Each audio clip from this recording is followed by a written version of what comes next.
You know what I like? Akira. When this film was released in 1988, it's no exaggeration to say that it ushered in a new era of anime. One drenched in cyberpunk aesthetics, hyper-violence, and a level of detail in the animation that was unheard of up to that point. It was absolutely mesmerizing and beautiful in a way, even as it was showing you a dystopian vision of the future, plagued by corruption, violence, and all-out gang warfare in the streets of a post-World War III Tokyo. It's actually the first anime I can remember hearing be referred to as anime.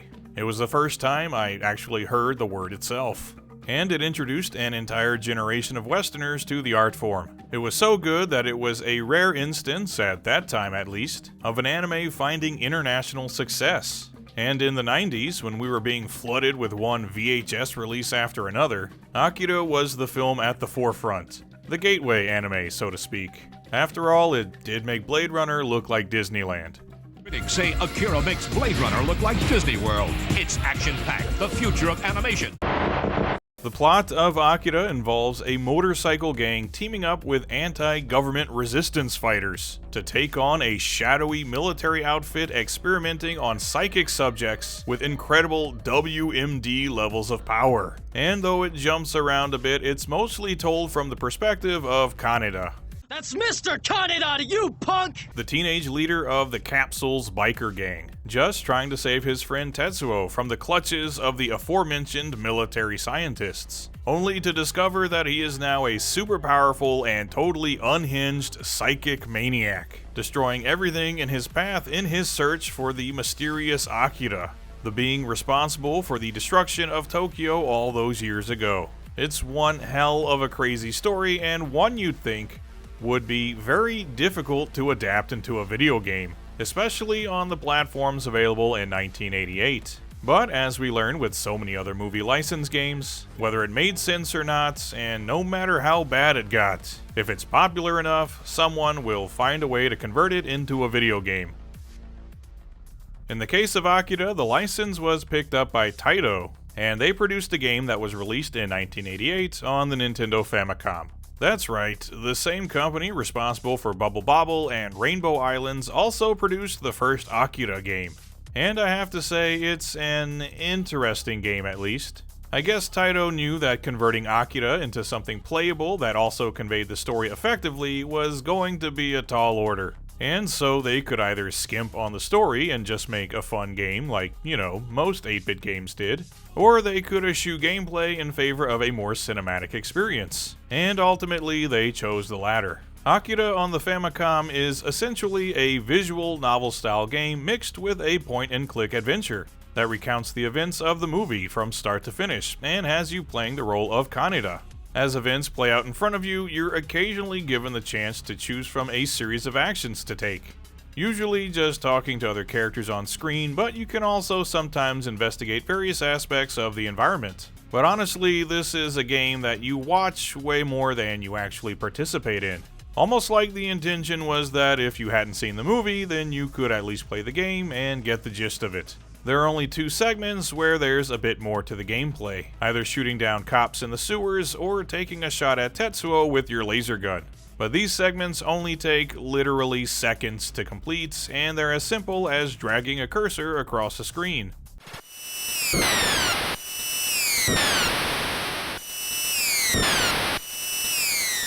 So in terms of gameplay, there's not really much going on here. This game was obviously meant to be much more of a visual showcase, and for a Famicom game from 1988, it's pretty impressive, honestly.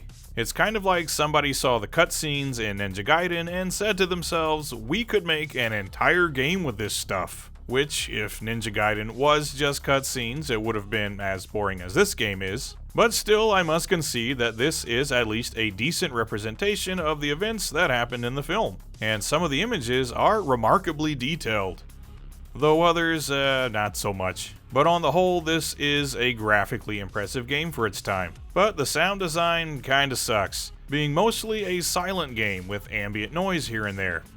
And when the music does kick in, it's not good.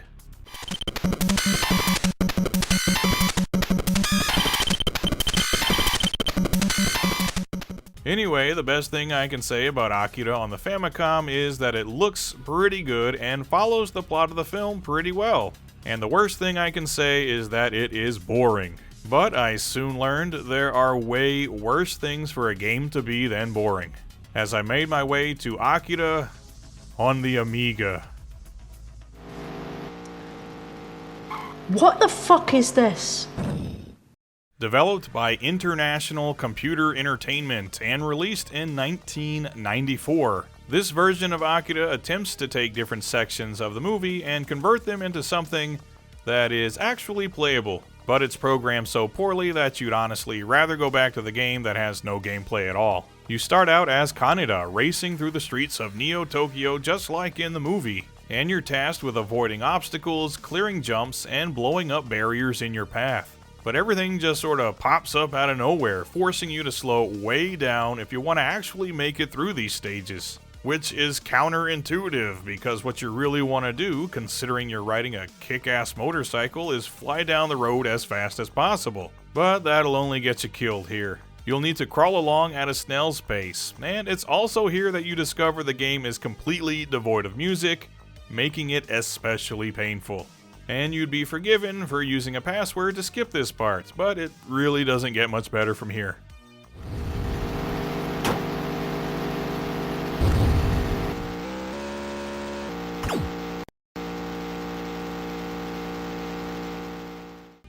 After the bike stage, you'll begin playing as Tetsuo, and it's here that the game shifts to a side-scrolling platformer, where you'll need to navigate your way to an exit while dispatching enemies and avoiding hazards. And that dome-shaped thing on the bottom right of the screen shows how close you are to the exit. And these stages suck something awful.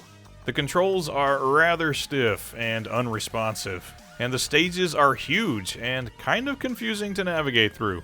As you can see, they're modeled after the sequence from the film where Tetsuo is psychically attacked by the kids, and has to contend with toys and other various things trying to kill him before he ultimately escapes from the lab. That scene only lasts for about 5 minutes or so, but here I guess they thought it was so important that it should account for roughly half of the game. Seriously, these stages drag on for what feels like an eternity, when one and done would have been just fine, because, well, these stages suck.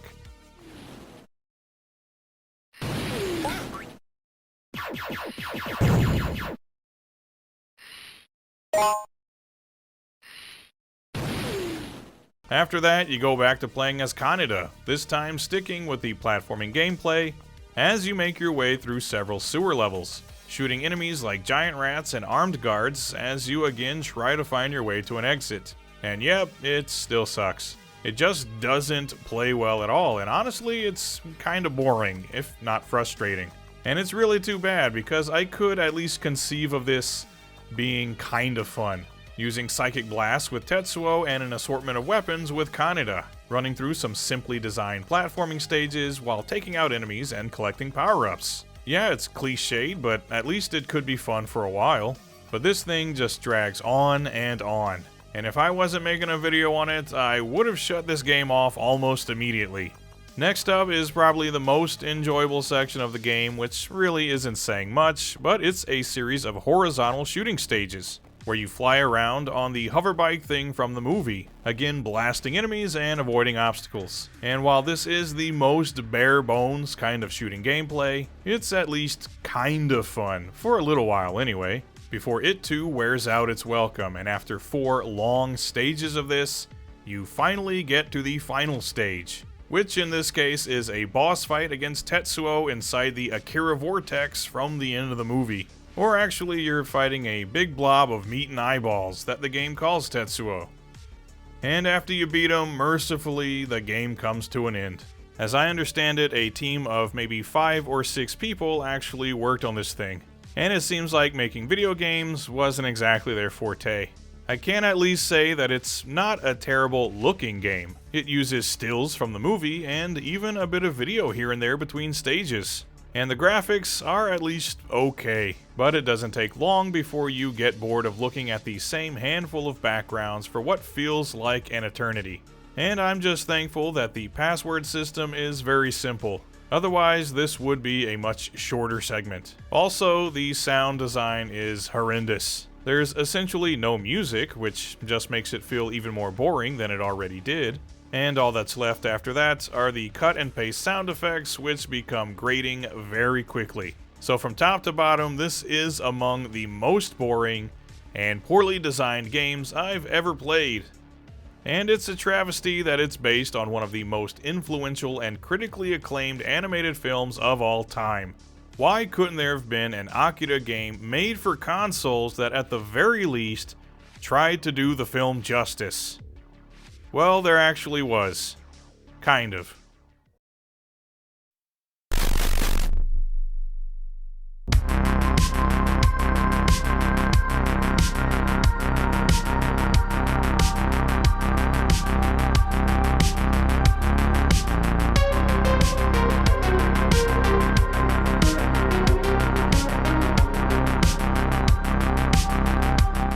Sometime in the early 90s, a development studio called Black Pearl, who worked on everything from Bassmasters to Super Return of the Jedi, was granted the license to make an Akira game for 16-bit consoles, and shortly after were bought up by THQ, who had also planned to release Akira games on the Game Gear, Game Boy, and Sega CD.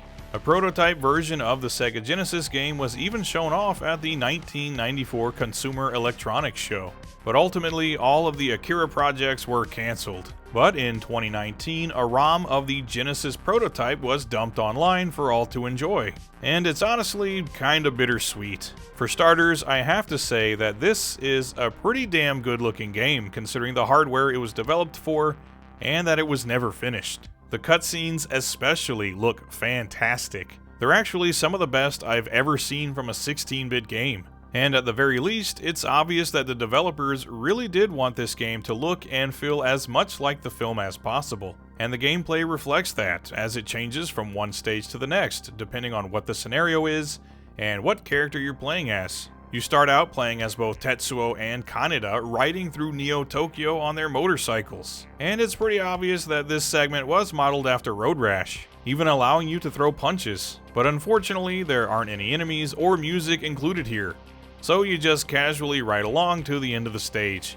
But at least it looks kind of cool, and I can imagine this being pretty fun had it actually been finished.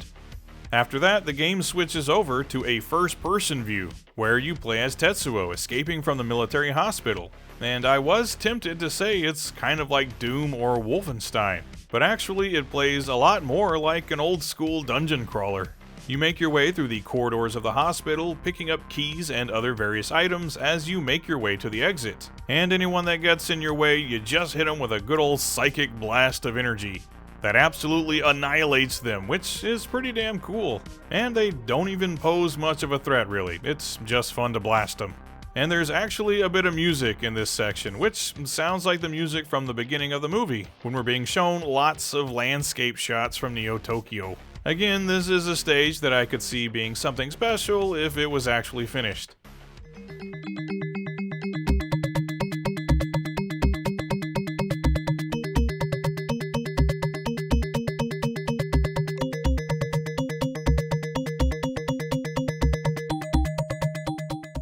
Then you come to what is probably the weakest part of the game, which is the generic platforming stage in the sewers with Kaneda. And again, I know it's not finished, there's no music or sound effects for this segment, but what is here isn't very promising. It's just some fairly generic platforming with a bit of combat thrown in, where you either shoot your enemies if you actually have a gun and some ammo, or if you run out, which you definitely will, you're regulated to just kicking them, or avoiding them altogether, which also works. Again, you just navigate your way through a maze-like stage, climbing ladders and shimmying across poles, on your way to the exit, which is guarded by the Colonel from the movie, but he goes down pretty easy. Once that's done, there's another first-person segment with Tetsuo that plays pretty much the same as the first one, except this time you're tracking down the psychic kids, and the stage ends very abruptly. So I'm assuming there was supposed to be a boss fight there that just wasn't programmed in yet.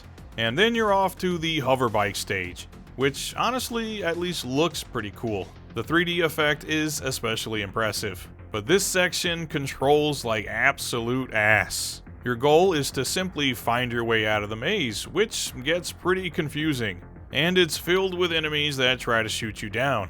But again, the worst part is just controlling this damn thing, as its movements are very sensitive, and I ended up just pinballing all over the damn place. Yet another section that could have been made better had the developer actually had the time to finish it.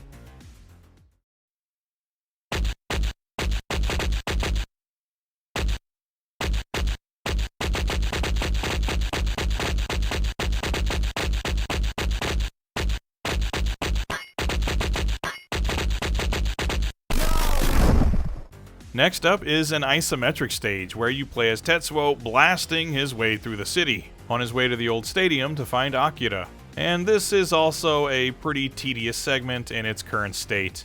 You move very slowly and the stage is riddled with bugs. And I eventually realized that the enemies can't even hurt you and you can just walk past them, with the second half of the stage not featuring any enemies at all. But this is another segment that at least has music. After that, there's sort of a beat-em-up segment on a giant elevator as Kaneda, and this stage is super buggy as well, and just sort of ends abruptly.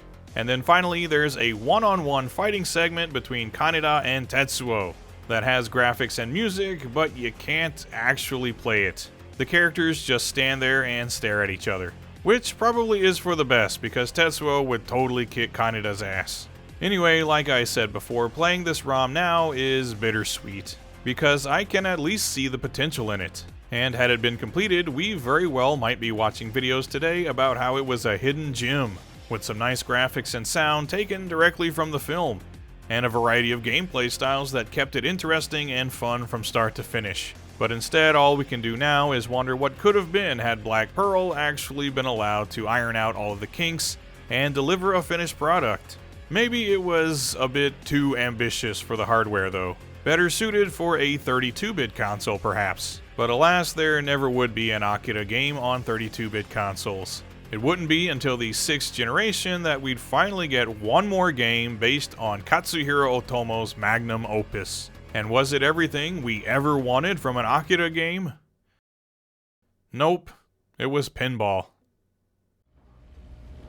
That's a damn shame. This is Akira Psycho Ball on the PS2, which was released in 2003 and developed by a company called Kaze, who prior to this had mostly worked on various video pinball and pachinko games. And yeah, it's just video pinball with an Akira theme.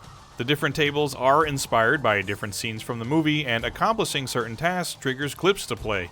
And finishing a full set of objectives allows you to progress to the next table. And that's about it. I really wish I had more to say about this game, but there's just not much more to it. The visuals are decent, but it's, a video pinball game. It's not exactly gonna blow anyone away. And the sound design is pretty good too. There's some decent music and sound effects. But really, I kinda hate this game. It's not that I don't like pinball, I actually love pinball, and I like video pinball too. But this is an Akira game on the PS2.